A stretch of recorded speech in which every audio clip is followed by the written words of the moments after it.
Перемога над Росією в Інтерполі. Головою бюро обрано корейця Кім Йонг Яна.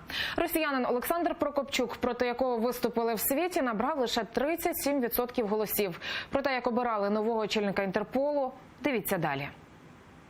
За те, щоб віце-президент Інтерполу Кім Йонг Ян став новим головою Інтерполу, проголосували 62,3% делегатів Генасамблеї. Згідно Конституції бюро, президента має підтримати більшість делегатів від 192 країн-членів, тобто по голосу від країни. У своєму твіттері про цю новину Раду написав міністр внутрішніх справ України Арсен Аваков. Кандидатуру Росії відхилено. Ця битва виграна. Дякую усім. Слава Україні! Зазвичай президента організації обирають на 4 роки, та Кім Йонг Ян обраний на 2 до закінчення мандату попереднього керівника, представника Китаю Мен Хунвея. Той достроково склав повноваження, бо в себе на батьківщині його звинуватили у корупції. 57-річний Кім Йонг Ян раніше працював в поліції Сеула, був начальником поліції однієї з провінцій, а в Інтерполі працює останні 6 років. Наступні роки дуже важливі для формування майбутнього нашої організації. Я робитиму усе від себе залежне, аби виправдати вашу довіру. Давайте усі разом йти до нашої спільної мети – безпечного світу. Я бажаю вам успіхів.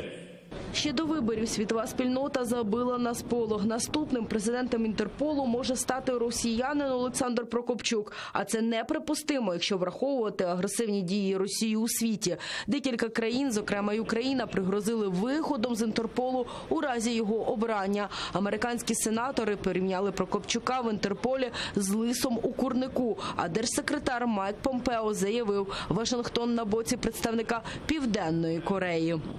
Ми рішуче підтримуємо Кім Йонг Яна. Ми закликаємо усі країни та організації, які входять до Інтерполу згідно з законом, обрати голову, який має авторитет та престиж, який відображає одну з найважливіших правоохоронних організацій світу. Ми вважаємо, що Кім Йонг Ян саме така людина. У Москві вже повідомили, у них нема підстав сумніватися у результатах голосування. Хоча Кремль і певен, вибори проходили у атмосфері тиску та втручань. Тим часом представник Південної Кореї вже готовий виконувати свої повноваження. А це, зокрема, головування під час Генасамблеї Інтерполу та контролювати, аби Інтерпол працював відповідно до її рішень. Оперативне ж керівництво та координацію між країнами здійснює генеральний секретар. Цю посаду вже 4 роки поспіль обіймає представник Німеччини Юргер Шток. Вероніка Іващенко, Заман, АТР.